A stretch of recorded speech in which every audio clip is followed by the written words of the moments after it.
Ganesh sir ಒಂದ್ ನಿಮಿಷ ಭಾಗವಹಿಸಿ ಸರ್. ಗಣೇಶ್ ಸರ್, ನೀವು ದರ್ಶನ್ ಅವ್ರನ್ನ ಬಹಳ ಹತ್ತಿರದಿಂದ ನೋಡಿದ್ದೀರಿ. ವ್ಯಕ್ತಿನೂ ಪರಿಚಯ, ವ್ಯಕ್ತಿತ್ವದ ಅನುಭವನೂ ನಿಮಗಿದೆ. 10 ಜನ 10 ತರ ಮಾತಾಡ್ತಾರೆ ದರ್ಶನ್ ಬಗ್ಗೆ, ಅದನ್ನ ಬದಿಗಿಡೋಣ. ಬಂದೂಕ್ ತಗೊಂಡು ಶೂಟ್ ಮಾಡ್ಕೋತೀನಿ ಅಂತ ಒಬ್ಬ ವ್ಯಕ್ತಿ ಹೇಳುವಂತ ವೀಕ್ ವ್ಯಕ್ತಿ ದರ್ಶನ್ನ ಅಂತ ಹೆದರಿಕೆ ಅವ್ರಿಗಿತ್ತ. ಮುಗದೇ ಹೋಯ್ತು ಜೀವನ, ಇನ್ನೇನ ಸತ್ರು ಪರವಾಗಿಲ್ಲ ಅನ್ನೋ ಯೋಚನೆ ದರ್ಶನಕ್ಕೆ ಬಂದಿರುತ್ತೆ ಅಂದ್ರೆ ಆ ವ್ಯಕ್ತಿ ಅಂತ ವ್ಯಕ್ತಿನ ಅಂತ ಕೇಳ್ತೀವಿ. ವೀಕ್ ಮೈಂಡೆಡ್ ಅಲ್ಲ sir, weak minded are very strong person. But ಕೆಲವು ಸಮಯ ಸಂದರ್ಭದಲ್ಲಿ ಏನಾಗಿದೆ ಗೊತ್ತಿಲ್ಲ ನಮಗೆ. ಬಟ್ ಈ ಅಪ್ರೂವರ್ ಅನ್ನೋ ಪದನೇ, ಈಗ ನಿಮ್ಮ ಶಿಕ್ಷೆ ಕಡಿಮೆ ಮಾಡ್ತೀವಿ ನಿಂಗೆ ಅಪ್ರೂವರ್ ಆಗುವ ಅಂದ್ರೆ ಅದು ಒಂಥರ ಲಾಬಿನೇ, ಆಮಿಷ ಕೊಟ್ಟು ಅಪ್ರೂವರ್ ಮಾಡೋದು ಲಾಬಿನೇ. ಈಗ ಸಾರ್ ಹೇಳಿದಾಗೆ ವೀಕ್ ಪರ್ಸನ್ ಆಯ್ಕೆ ಮಾಡ್ಕೋತೀವಿ, ಆ ವೀಕ್ ಪರ್ಸನ್ನೇ ಪ್ರದೋಷ್ ಇರ್ಬೋದು. ಅಂಥವ್ರು ಆಯ್ಕೆ ಮಾಡಿದ್ದಾರೆ, ಇವ್ರಿಗೆ ಶಿಕ್ಷೆ ಕಮ್ಮಿ ಮಾಡಿಸ್ತೀನಿ ಅಂದಾಗ ಅವರು ಆಟೋಮೆಟಿಕ್ಕಾಗಿ ಒಪ್ಕೊಂಡಿರ್ಬೋದು. ಅಂದರೆ ಸ್ವಇಚ್ಛೆಯಿಂದ ಪ್ರದೋಷ್ ಒಪ್ಪಿರಲ್ಲ. ಆದ್ರೆ ಸ್ವಇಚ್ಛೆನೋ ಅಲ್ವೋ, ಅವ್ರು ಹೇಳಿಕೆ ಕೊಡಕ್ ಬರ್ತೀನಿ ಅಂತ ಒಪ್ಪಿದ್ರೆ ಕೋರ್ಟ್ ಅದಕ್ಕೊಂದು ಅವಕಾಶ ಕೊಡ್ಬೇಕು, ಅದನ್ನ ಕೋರ್ಟ್ ಮಾಡ್ಕೊಡ್ತಿದೆ. ಕೊಡ್ತಾ ಇದೆ, ಬಟ್ ಕೊಡ್ತಾರೆ ಅಂದ್ರೆ ಅದಕ್ಕೆ ಅವ್ರಿಗೆ ಏನಕ್ಕೆ ಬಂದೆ ಅಂದ್ರೆ ಇದೇ ಪ್ರದೋಷ್ ಅವರು ಏನಕ್ಕೆ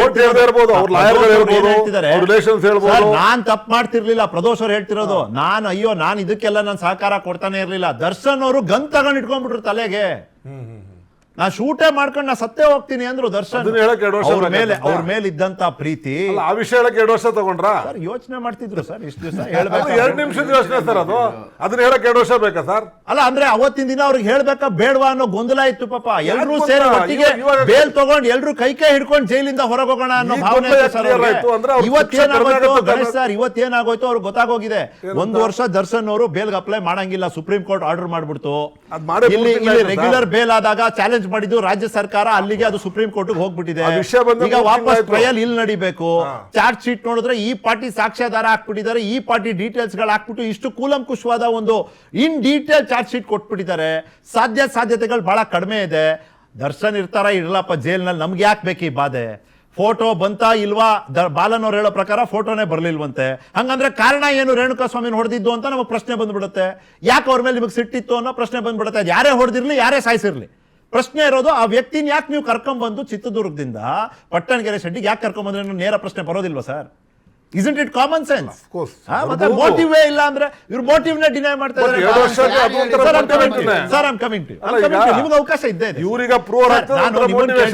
ದರ್ಶನ್ ಅವರ ಪರ್ಸನಾಲಿಟಿ, ಅವರ ಒಂದು ಆಲೋಚನೆಯ ವಿಧಾನದ ಬಗ್ಗೆ ಅವ್ರು ಗನ್ ಇಟ್ಕೊಂಡು ಶೂಟ್ ಮಾಡ್ಕೊಳ್ಳುವಂತ ಸಂದೇ ಇಲ್ಲ, 100% ಇಲ್ಲ ಸರ್. ಆ ತರದ್ದು ಆಮಿಷ ಒಡ್ಡಿರಲ್ಲ ಅವರು, ಆ ತರದ್ದು ವೀಕ್ ಮೈಂಡೆಡ್ ಅಲ್ಲ. Is very strong person. ಹಾಗನ್ಬಿಟ್ಟು ಇದನ್ನ ಈ ಕೃತ್ಯ ಮಾಡಿದಾರೆ ಅಂತಲ್ಲ, ಸ್ಟ್ರಾಂಗ್ ಅಂತ ಕೃತ್ಯ ಮಾಡಿದಾರೆ ಅಂತಲ್ಲ, ಏನೋ ಒಂದು ಸುಳ್ಳು ಅಂದ್ರೆ ಕ್ರೂರಿ ಅಂತ ಅಲ್ಲ ಹೇಳ್ತಾ ಇರೋದು. ಕ್ರೂರಿ ಅಂತೂ ಅಲ್ಲ. ಯಾಕಂದ್ರೆ ಅವರು ಸೆಟ್ಟಲ್ಲಿ ಸುಮಾರು ಜನಕ್ಕೆ ಹೆಲ್ಪ್ ಮಾಡಿದ್ದಾರೆ. ಅವ್ರು ಚೆನ್ನಾಗಿದ್ದಾಗ ಅವ್ರ ಹತ್ರ ಹೆಲ್ಪ್ ತಗೊಂಡ್ರು ತುಂಬಾ ಜನ ಇದ್ದಾರೆ. ಹೀಗಿರುವಾಗ ಅವ್ರನ್ನ ಕ್ರೂರಿ ಅಂತ ಹೆಂಗೆ ಹೇಳ್ತೀರಾ? ಯಾರು ಅವರ ಕ್ರೂರತನವನ್ನ ರೇಣುಕಾಸ್ವಾಮಿ ವಿಷಯದಲ್ಲಿ ಅವರು ಯಾರು ಕಂಡಿಲ್ಲ.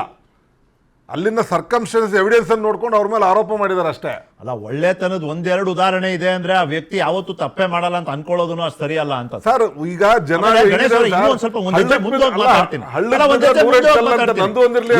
ಸರ್, ಈಗ ದರ್ಶನ್ ಅವ್ರ ಪ್ರಕರಣ ಅಂತ ಬಂದ ತಕ್ಷಣ ಎಲ್ರು ಕೇವಲ ಇದನ್ನ ಪ್ರತ್ಯೇಕಿಸಿ ಇದೊಂದು ಪ್ರಕರಣವಾಗಿ ನೋಡ್ತಾ ಇಲ್ಲ ಸರ್. ಒಂದ್ ಸ್ವಲ್ಪ ಹಿನ್ನೆಲೆ ನೋಡ್ತಾರೆ, ಏನಾಗಿದೆ ಇದಕ್ಕೂ ಮುಂಚೆ ಅಂತ ನೋಡ್ತಾರೆ. ಸಮಾಜದ ಒಂದು ಜನಾಭಿಪ್ರಾಯ ಅಂತೀವಲ್ಲ, ಅದರ ಆಧಾರ ಹಿನ್ನೆಲೆ ಆಗ್ಬಿಡುತ್ತೆ ಸರ್. ಪ್ರಸ್ತುತ ಪರಿಸ್ಥಿತಿ, ಪ್ರಸ್ತುತ ಪ್ರಕರಣ ಬೇರೆ. ಹಿನ್ನೆಲೆ ಏನಾಗಿತ್ತು? ಈ ವ್ಯಕ್ತಿ ಹೆಂಗ್ ಮಾತಾಡಿದ್ದಾರೆ, ಈ ವ್ಯಕ್ತಿ ಈ ವಿಷಯದ ಬಗ್ಗೆ ಏನ್ ಅಭಿಪ್ರಾಯ ಕೊಟ್ರು, ಈ ವ್ಯಕ್ತಿ ಮಾಧ್ಯಮವನ್ನು ಉದ್ದೇಶ ಮಾತಾಡ್ಬೇಕಾದ್ರೆ ಹೆಂಗ್ ಮಾತಾಡಿದ್ರು, ಈ ವ್ಯಕ್ತಿಯ ಚಲನವಲನ ಎಂತದ್ದು, ಟಾರ್ಗೆಟ್ ಮಾಡ್ತಾ ಇದ್ದಾರೆ.